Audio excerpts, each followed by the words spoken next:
We're back. This is Matt. This is Katie. And this is On the Road Reviews with Matt-n-Katy. So before we dive into the review, We just got out of Joker. yeah. So one thing I want to say is keep in mind that these reviews are right out of the theater. We are not. We don't talk about it with each other on the walk to the car. We don't say a word until we go. Other than the time when we're sitting there watching the credits or walking from the theater to the car, we're not thinking about these before we give the reviews. You're literally getting off-the-cuff reviews from us. And as Katie said, we just got out of Joker. I have to say this. This is not a comic book movie, folks. I know there's a lot of people out there that hate the comic book movies, whether it's the Justice League DC stuff or Marvel. This is not a comic book movie. This isn't even a Batman movie you've seen before. Think back to when Christopher Nolan first did Batman Begins and everybody says, oh, wow, it was so gritty, so realistic. It didn't really feel like a comic book movie. That was a comic book movie compared to what they've done with Joker. The other thing to think about is it's not the Joker. It's just Joker. Everybody who's read the comic books as long as I have, everybody who's seen all the movies, it's always the Joker going up against Batman. This is just Joker. You could honestly take that name off and just stick with the character's name, Arthur Fleck, and you wouldn't even know. Honestly, I don't think you wouldn't even know this has anything to do with the comic books. This movie stands alone on its own. And I'm going to say it right now. Fucking movie of the year. Best movie I've seen this year. Joaquin Phoenix is amazing in this movie.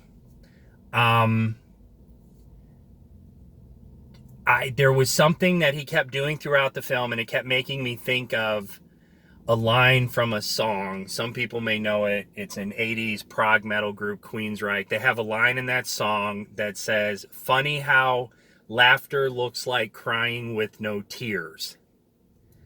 And all throughout this movie, that's what every time Joaquin was going into his uncontrollable laughter issue that he has, you could see, laughter really does look like you're crying, except there's no tears. I honestly could sit here and talk about Joaquin's performance for this entire review because the entire movie rides on Joaquin Phoenix. I think all the other performances in the film were great. I think the other one that really kind of stood out to me, surprisingly, was De Niro. I knew he was in it, and I think it would have been very easy for Robert De Niro to just kind of phone it in. I mean, he's really not in it a lot, but when he is in it, he nails that late night talk show host thing. And his character, everything in this is about a disconnect. The disconnect between Joker's Arthur's maniacal laughter and what he's actually feeling. Total disconnect. Mm-hmm. Not related. And you see that with De Niro too, because you see the, larger than life personality, but in those moments when he's behind the scenes before his show starts, mm-hmm. you see a real person. Yeah. And later, when he's talking to the other character, you see a real person where he has to drop that mask. At the same time, Joker has put his mask on, but at the same time, it makes you think that's probably his real face. Right. Even though he's covered in clown makeup, you feel like that's who he really is. Yeah. I'm with you on Joaquin. The physicality in this movie was incredible. It was like he didn't know how to work his own body. Yeah. There were a lot of moments where he's running, and especially when it's running, it's like he has no idea how his own body even works because, mm-hmm. again, there's a disconnect between his physical and his mental state, and the only times that you feel like he actually has control over himself, he goes into these little dance fugues, and they're pretty much always after something horrific has happened, and they are grotesque and beautiful weirdly at the same time. It's a bizarre thing. He's lost a ton of weight for this, and you see him without his shirt on a lot, and there's some disturbing because he's got this weird thing going with his shoulder blades. I don't know how he did it, but every time it's like, please, dear God, put some clothes back on. Everything about him is so disturbing. This movie is dirty. There is not a moment in here where you don't feel like, even in moments in hospital settings where it's sterile, the colors, it's set in 81, so that has part of it, but the colors in it just make you feel like, I just need a shower. Everything in this movie. I mean, it's New York, and it's Gotham, but it's New York, and it's during, a trash strike, so you've got all of that, and the rats, and the vermin, and just their apartment in this slummy place. Everything is so depressing. It's brilliantly done. This is one of the most disturbing movies I've ever seen. I was going to say it that. Got an oh my God out loud out of this one in a moment that I was actually expecting. I was fully expecting from the start of the scene what happened to happen. But one thing that I thought was going to happen that relates to the whole Batman mythos didn't. It didn't turn out to be what I thought. So there was a little trade-off there. Yeah, I know the moment you're talking about. And the weird thing is, I knew it was coming. But it was still shocking. But it's It's a shocking visual. Yeah. Yeah. I can't stress enough how I want you people to go watch this movie. And here's a couple interesting out of the movie moments. Aside from the woman in the restroom stall beside me afterwards singing the song that's playing at the very end of the movie, humming it to herself in the restroom, there was an increased security presence in our theater today, which I think is directly related to this movie, for the movie itself, and because of the shooting that happened in the movie theater being a Batman movie. See, here's the thing. I wish you hadn't brought that up. Well, I'm just saying, because people need to be aware. It is a dark film, disturbing movie, and it is a total indictment from start to finish of our mental health care system. Oh yeah, Of the fact that the people who are proclaiming to be our saviors are the very same people who are cutting services that are keeping us protected. And it's also a brilliant picture because you feel for him. So much happens to him that even a person who was perfectly mentally balanced would have had a hard time dealing with. You get what happened to him, but you also see how disenfranchised people can feel, and how here comes a person who's like, I'm just going to deal with it myself. And you see how we lift up these people as saviors who are horrible people.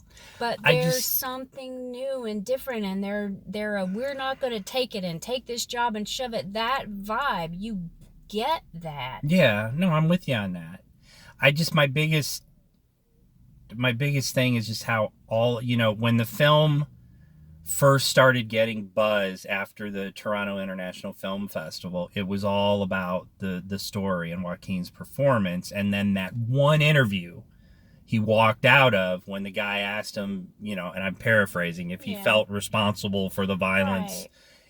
And then all of a sudden everybody was focusing on the violence of the film. I think that's a bull. I know. I'm just trying to say it's, yes, the film's violent. Yes, the film's dark. I agree with everything you're saying, but this is such a beautifully done, precise film, from the acting and the directing and the writing. I want people to see it. It's a genius movie. You are fully inside his head. I had, and here's the other. I had a wad of napkins that I twisted. They look like a tree branch when he was another thing I want. Thank you, because I almost forgot to mention it. Is I have never sat through a movie this slow. Not slow, boring, but it was just very... They took the It time was that they paced needed well. to take. They didn't rush into anything, but I've never sat through a movie like this that was so fucking tense. This is a family channel. Sorry, folks. This movie is so tense from really beginning to end. It really is, because moments that you think you understand, even Yeah. though when they first happen, you're like, well, that seems a little weird, but you just go with it, and then later you realize, oh, well, that's why that seemed odd, because you're inside his head, not a normal, balanced, healthy brain. You're inside him, and I like that they didn't tie anything up in a neat little bow about his past, about why he is the way he is. You understand some of it, but not. You got enough to know that there were reasons that he was. You got enough to know the reasons behind the laughter, the way he acts around other people, snapped, and what made him hate later on hate Batman. And this is just his dad. But see, and that's the other thing is I just love the way they were able to do this with such. I mean, Joker is such an iconic character. I mean, even before Tim Burton, even before it just, the Joker is like, if you were to name been a mystery. And I just love the way they were able to do this and tell this story without making it a DC Comics movie. Not at all. Even when when the whole thing with young Bruce Wayne comes up, I wasn't focused on that. I didn't have that moment where I'm like, "Oh, there's baby Batman." No, it was about Arthur, and it was about this belief that he had, and confronting that, and wanting, and his rage at being denied.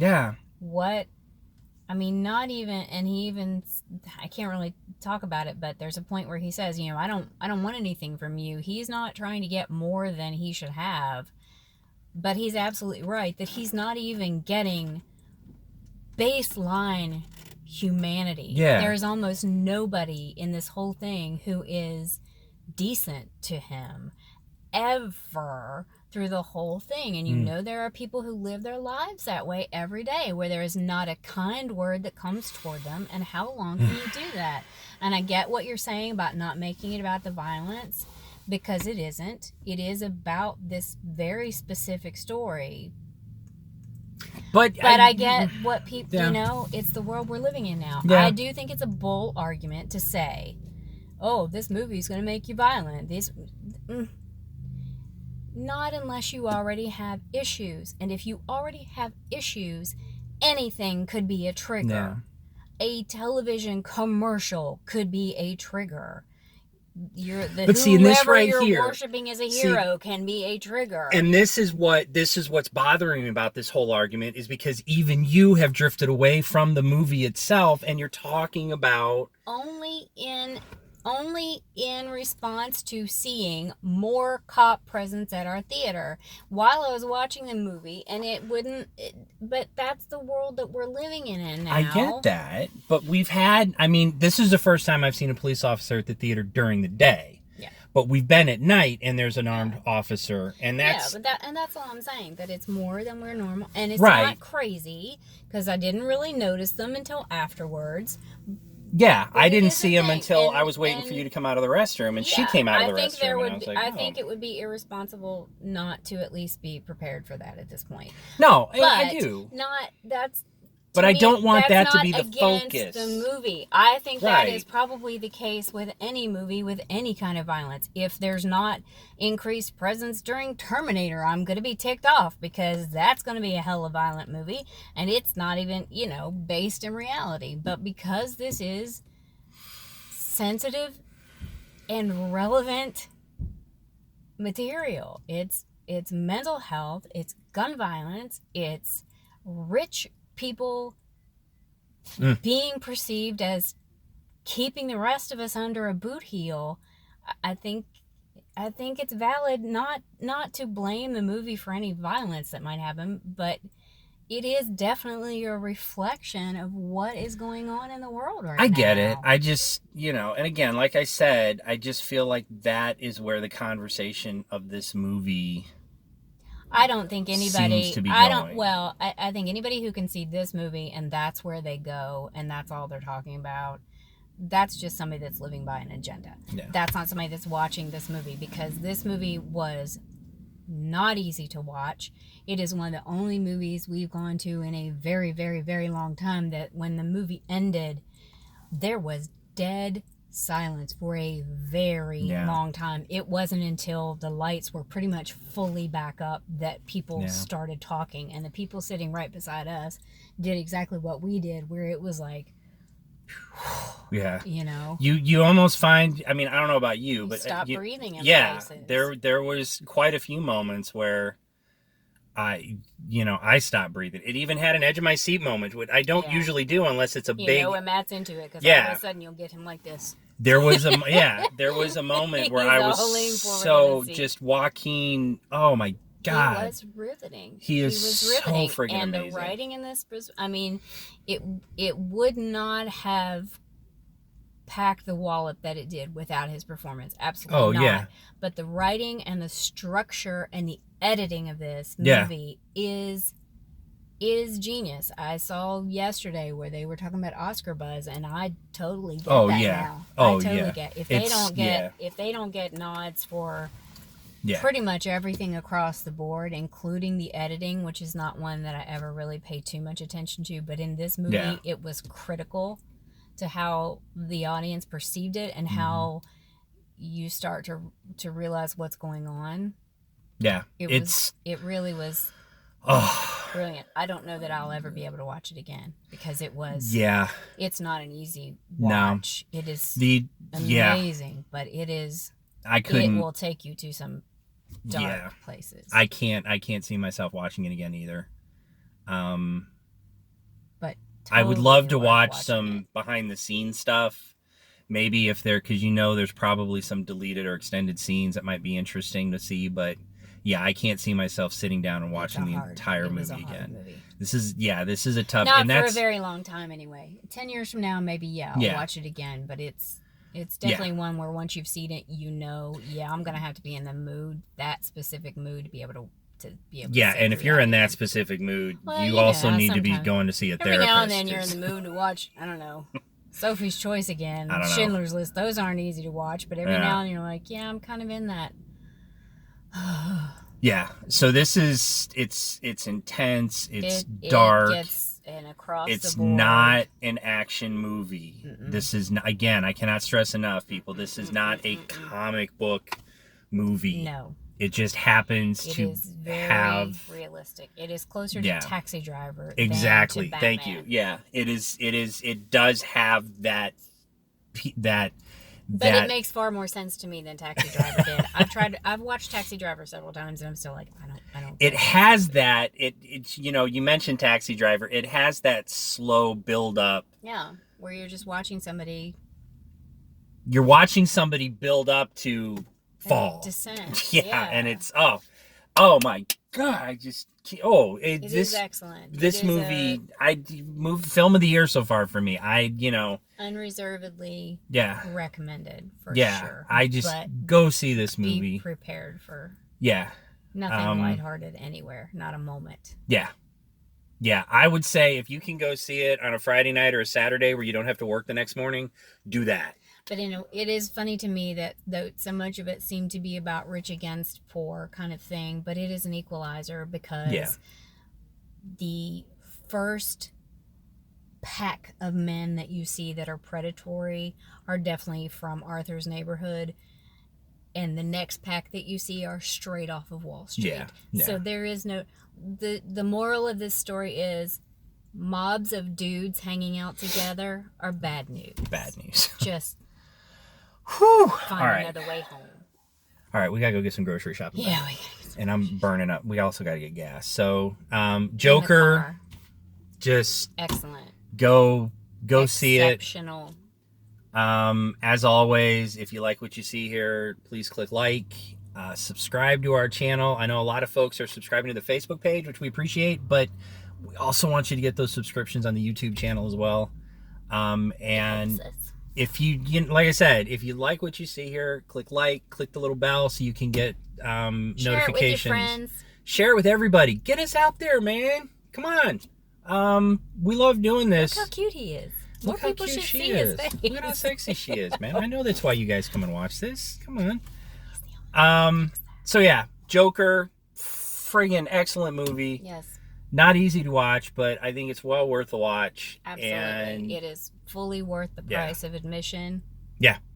So yeah, that's it for this one. We will see you guys next weekend, I think. I think there's a couple movies coming out next weekend. We're just counting down to November because there's all kinds of stuff coming out in November. We can't wait for it. So yeah, that's it. On the Road Reviews with Matt and Katie. We will see you guys later. Bye. Thanks. Bye.